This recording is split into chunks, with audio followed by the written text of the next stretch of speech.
Radio Magica presenta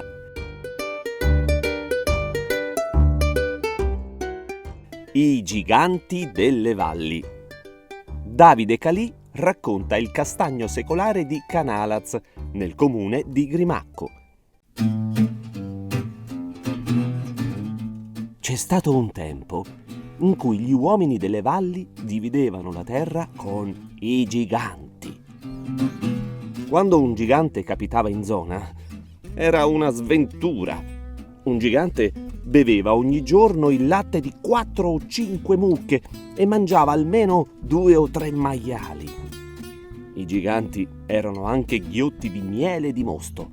Se ne trovavano, ne lasciavano ben poco. Un gigante si poteva anche mandare via con torce e forconi, ma i paesani preferivano il più delle volte sopportarne il tormento perché, una volta scacciato, avendo un carattere bellicoso e vendicativo, un gigante poteva sempre tornare di notte a far danni.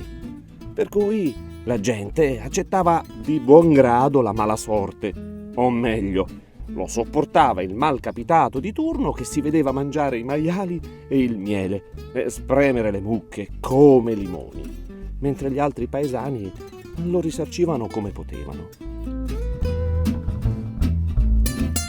A un certo punto però a Grimacco, nelle valli del Natisone, si stabilirono 2 giganti e lì cominciarono i guai. Sì, perché se un gigante era sopportabile, 2 erano davvero troppi. In 2 bevevano il doppio del latte e mangiavano il doppio dei maiali.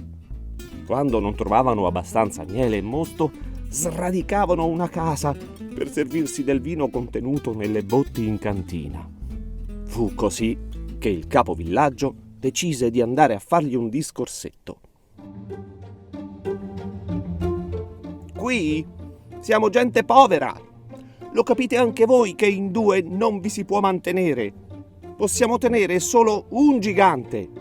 Decidete voi chi resta e chi se ne deve andare. I giganti però non si misero d'accordo. Così il capovillaggio propose: tutti e 2 avete un bastone ricavato dal tronco di un castagno. Quello di voi che lo lancerà più in alto rimarrà. L'altro dovrà andarsene. I giganti accettarono. Il primo prese il bastone e lo scagliò altissimo in cielo. Quando ricadde, si conficcò nel terreno come una freccia. Anche il secondo prese il bastone e lo scagliò altissimo in cielo.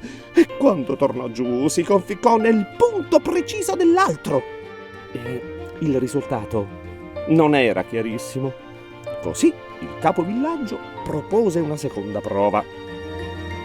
Quello che riesce a rimanere più a lungo con la testa nel fiume Natisone rimarrà. L'altro dovrà andarsene. I 2 giganti buttarono la testa nel fiume. La tennero sotto una buona mezz'ora, ma la tirarono fuori nello stesso identico momento. Non sapendo più cosa fare, il capovillaggio propose ai giganti una terza prova. Il primo che salta nel burrone rimarrà. L'altro dovrà andarsene. I giganti ci pensarono un attimo, poi presero la rincorsa e saltarono entrambi nel burrone.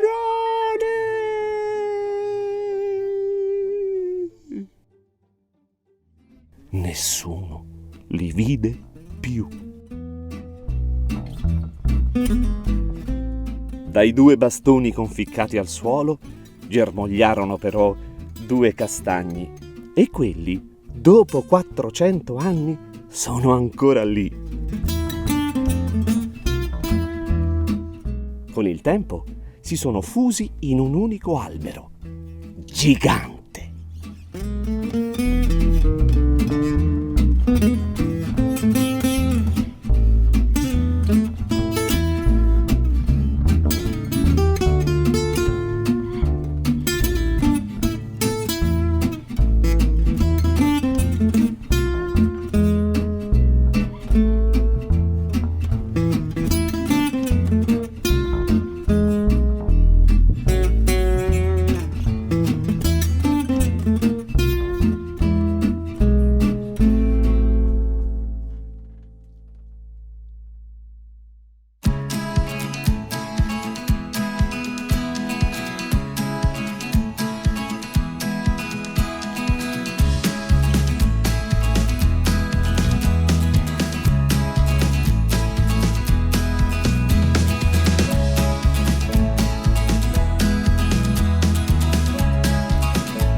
Tutti i racconti del progetto Smart Radio sono disponibili su www.radiomagica.org/smartradio.